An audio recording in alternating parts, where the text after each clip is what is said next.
आप देखेंगे 2024 में आदरणीय प्रधानमंत्री जी को झोला उठा के चलने का वक्त आ रहा है। आपने देखा होगा जिस तरीके से इनका नारा है, मेरा वोट सबसे मजबूत नहीं बल्कि मेरा झूठ सबसे मजबूत।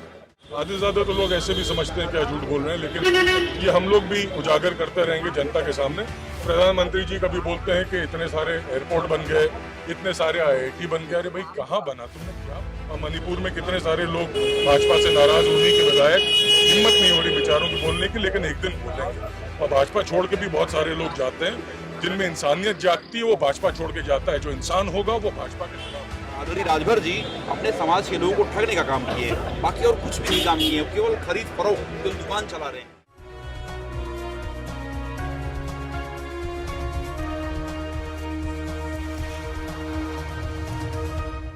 चुनावी सरगर्मियां जिस तरह से तेज हो रही हैं, उसी तरह से सभी पार्टियों में ज़्यादातर लोग बैठक कर रहे हैं और बैठकों का दौर लगातार जारी है। आज सपा कार्यालय पर बैठक हो रही है। आइए हम प्रवक्ताओं से बात करेंगे और जानेंगे क्या कुछ बैठक में सपा सुप्रीमो द्वारा दिशा निर्देश दिए गए।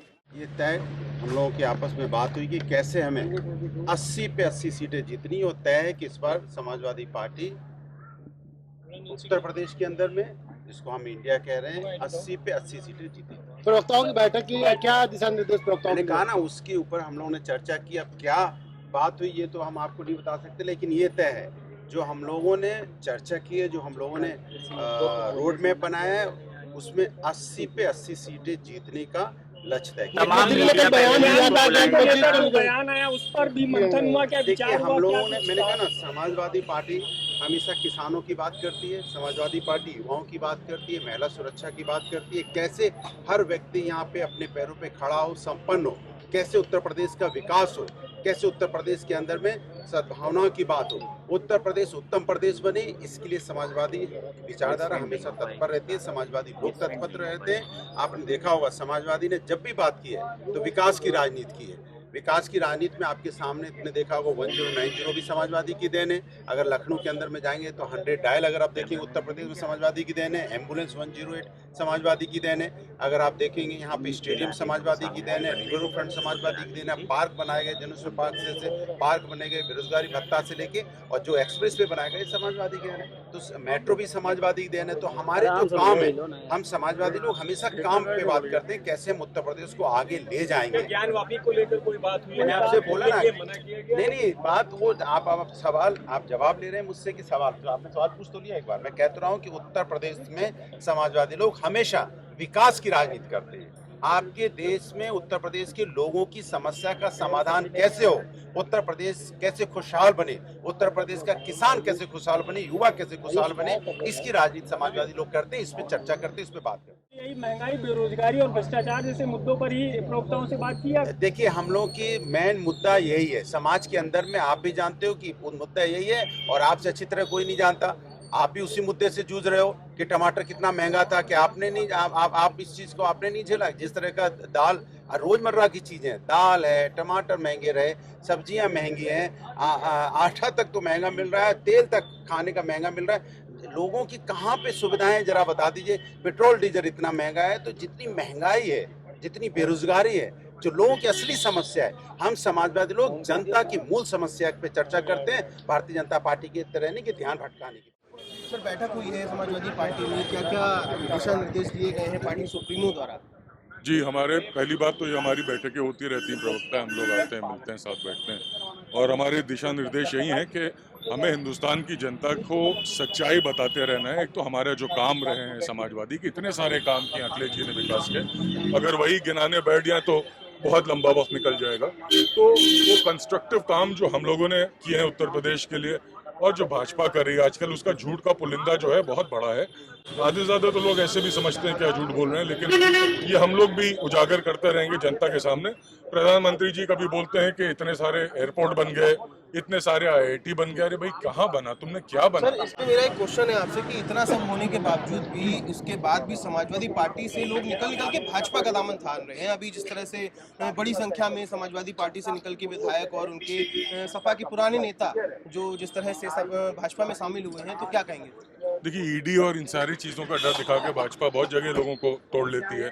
और जहाँ तक भाजपा की बात है, मणिपुर में देख लीजिए, उनके खुद के जो विधायक हैं जो मंत्री भी थे, जो वहाँ के मुख्यमंत्री के बड़े करीबी थे, उनको इतनी बुरी तरह से मारा है। वो दिल्ली में रह रहे हैं किसी छोटे से घर में, उनकी कोई पूछताछ नहीं हो रही है और वो जिंदगी भर शायद ना ठीक से चल पाएंगे, ना कोई बहुत बुरी उनको मारपीट हुई है उनके साथ। और मणिपुर में कितने सारे लोग भाजपा से नाराज होने के बजाय हिम्मत नहीं हो रही बेचारों की बोलने की, लेकिन एक दिन बोलेंगे। और भाजपा छोड़ के भी बहुत सारे लोग जाते हैं, जिनमें इंसानियत जागती है वो भाजपा छोड़ के जाता है। जो इंसान होगा वो भाजपा के खिलाफ होगा।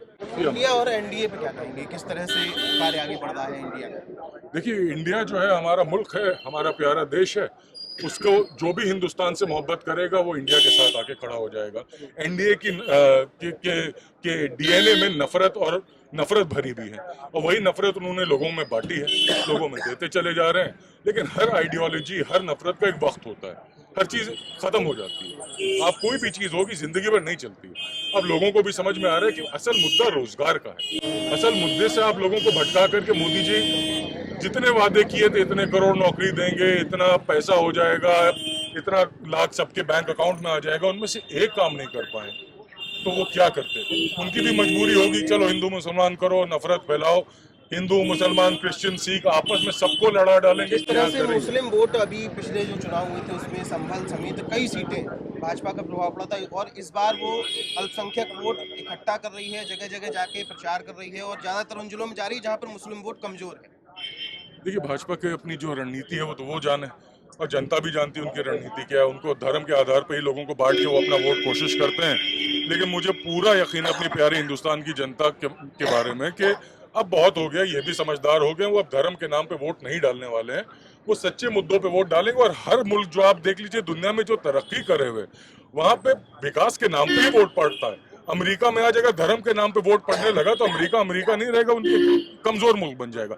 तो हमारे देश को कमजोर मत होने दीजिए, थोड़ी सी मेहनत आप करिए। बहुत सारी समाजवादी पार्टी के प्रवक्ता चंचल कुमार जी हमारे साथ हैं। आज पार्टी सुप्रीमो ने इन लोगों को दिशा निर्देश दिए हैं, चर्चा हुई है, बैठक हुई है, बड़ी बैठक हुई है समाजवादी पार्टी कार्यालय पर। चंचल जी, क्या कुछ बैठक में आ गया है समाजवादी पार्टी के राष्ट्रीय अध्यक्ष द्वारा? देखिए, समाजवादी पार्टी एक कैडर बेस पार्टी है और हमारे यहाँ स्पोक्स पर्सन जो है वेल क्वालिफाइड लोग हैं।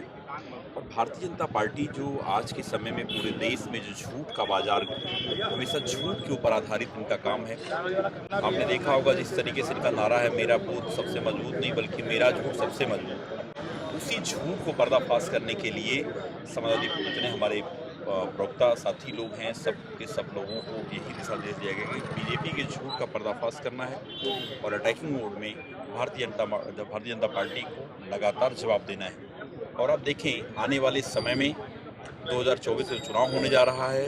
अगर उत्तर प्रदेश में कोई मजबूती से चुनाव लड़ने जा रहा है इंडिया, तो भारतीय जनता पार्टी को 2024 में उत्तर प्रदेश में 80 की 80 लोकसभा सीटों में भारतीय इंडिया हराने का काम करेगा, एनडीए को। और आप देखिए जिस तरीके से पिछड़ा दलित अल्पसंख्यक का जो एक गठजोड़ बना है पूरे प्रदेश में, आप देखेंगे 2024 में आदरणीय प्रधानमंत्री जी को चूल्हा उठा के चलने का वक्त आ रहा है। क्योंकि जो भी इन्होंने वादे किए थे जनता के बीच में, चाहे वो 2 करोड़ रोजगार का वादा हो हर साल, चाहे किसानों की आय दुगनी करने की बात हो, चाहे स्मार्ट शहर की बात हो, जो भी वादे ये करके आए थे जनता के बीच में, चाहे 100 दिन के अंदर काला धन लाने की बात हो, महंगाई की बात हो, भ्रष्टाचार की बात हो, आज सारे मुद्दों पे भारतीय जनता पार्टी के लोग बात नहीं कर पाते हैं, ना बात करना चाहते हैं। वो इसीलिए केवल ध्रुवीकरण की राजनीति करते हैं। और ये साफ जाहिर हो चुका है, जनता एकदम त्राहिमाम है। 400 रुपए का गैस सिलेंडर 1200 रुपए मिलता है। आज महंगाई इतनी चरम पे है, शिक्षा इतनी जो बद स्थिति में है, मेडिकल के क्षेत्र में खस्ता हाल है। इसी लखनऊ के अंदर 50 बेड भी कहीं सब बीजेपी के लोगों ने नहीं बनाया। तो जनता के सामने हम लोग यही सारे मैसेज लेके जा रहे हैं। 2024 में भारतीय जनता पार्टी को मुंह की खानी पड़ेगी। उत्तर प्रदेश ही है जो दिल्ली का रास्ता जो है क्लियर करता है, उत्तर प्रदेश से ही होकर दिल्ली का रास्ता जाता है। आप देखेंगे 2024 में उत्तर प्रदेश बीजेपी को हराने जा रहा है बहुत मजबूती से। चंचल जी, एक प्रश्न मेरा है कि जिस तरह से आप कह रहे हैं और अखिलेश यादव जी भी कह रहे हैं, तमाम अभी अनुराग जी भी प्रवक्ता थे, वो भी ये कह रहे थे कि समाजवादी पार्टी अब उत्तर प्रदेश में भाजपा को टक्कर देगी। सबसे बड़ा सवाल ये है कि इसके बावजूद भी सपा के बड़े और पुराने गद्दावर नेता छोड़कर सपा का दामन और भाजपा का हाथ थाम रहे हैं। नहीं, आप कोई भी नेता आप बताओ जो सपा का दामन नेता छोड़ा हो। आप दारा सिंह चौहान को सपा का नेता मानते हो? ओम प्रकाश राजभर जी को सपा का नेता मानते हो आप? कौन छोड़ गया? सब ये बीजेपी द्वारा एक नैरेटिव सेट किया जाता है कि हमें सब लोग छोड़ के जा रहे हैं, हमारे साथ जनता है, जनता बनाम भाजपा। ये जनता जो महंगाई से त्रस्त है, जो भ्रष्टाचार से त्रस्त है, आज के समय में कोई ऐसा इंसान नहीं है जो अपने बच्चे की फीस को लेकर परेशान हो, जो चिकित्सा को लेकर परेशान नहीं है। इसे अस्पतालों की हालत आप देख लो, एक भी आपको स्ट्रेचर नहीं मिल सकता, बेड नहीं मिल पा रहा, आए दिन लोग सैकड़ों की संख्या में मर रहे हैं। तो भारतीय जनता पार्टी में कोई एक रोड नहीं इन्होंने नहीं बनाई, सब केवल भ्रष्टाचार किया है और ये जनता समझ रही है। आने वाले समय में बहुत करारा जवाब देने जा रही है। ओम प्रकाश राजभर की क्या कहेंगे, जिस तरह से मौजूदा सरकार जो है, भाजपा सरकार हो चाहे योगी आदित्यनाथ जो मुख्यमंत्री हैं, उनको सबको जिस तरह से ओम प्रकाश राजभर बयान देते थे और जिस तरह से टिप्पणियां करते थे, उसके बाद भी वो एनडीए में शामिल हो गए। अमित शाह जी द्वारा ट्वीट करके उन्हें बधाइयां दी गई, क्या कहेंगे उस पर? देखिए, जहां तक आदरणीय ओम प्रकाश राजभर जी का सवाल है, उनका जिन मुद्दों के साथ वो बीजेपी छोड़ के गए थे, क्या वो मुद्दे आज बीजेपी ने सॉल्व किए हैं? नहीं किए हैं। और आज बीजेपी में उनका जो हस्त्र है वो भी पश्चाताप कर रहे होंगे, क्योंकि उन्हें पता है, जो सामाजिक न्याय समिति की रिपोर्ट की बात करते थे, पिछड़ा जो जाति जनगणना की बात करते थे, तो उन सब सारी बातों के ऊपर एक बार भी नहीं बात करना चाहते वो। बीजेपी के बीजेपी का चाल चेहरा कोई बदला नहीं है। और आप देखेंगे जिस तरीके से आने वाले समय में ये जनता, जो राजभर समाज है, वो पीडीए जो हमारा पिछड़ा दलित अल्पसंख्यक बना वो साथ खड़ा रहेगा। राजभर समाज, आदरणीय राजभर जी अपने समाज के लोगों को ठगने का काम किए हैं, बाकी और कुछ भी नहीं काम किए हैं, केवल खरीद फरोख्त, केवल दुकान चला रहे हैं। जनता समझ रही, सब कुछ समझ रहे हैं लोग। आने वाले समय में आप देखेंगे 2024 में जो जनता इनको करारा जवाब देने जा रही है। जिस तरह से समाजवादी पार्टी के प्रवक्ताओं से हमने बात की, इनका साफ तौर पर कहना है कि सपा को छोड़कर अब उत्तर प्रदेश में भाजपा को हराने का कोई विकल्प नहीं है और समाजवादी पार्टी पूरी 80 की 80 सीटों पर अपनी धाक जमाने जा रही है। साथ ही साथ ये भी बयानबाजी की गई है, एक अपना मंत्र कहती है कि मेरा बूथ सबसे मजबूत, लेकिन ये सच नहीं है। सपा के लोग कह रहे हैं कि मेरा झूठ सबसे मजबूत, ये भाजपा का नारा होना चाहिए। राजधानी लखनऊ से वीडियो जर्नलिस्ट सूरज के साथ स्पर्श गुप्ता, टीवी।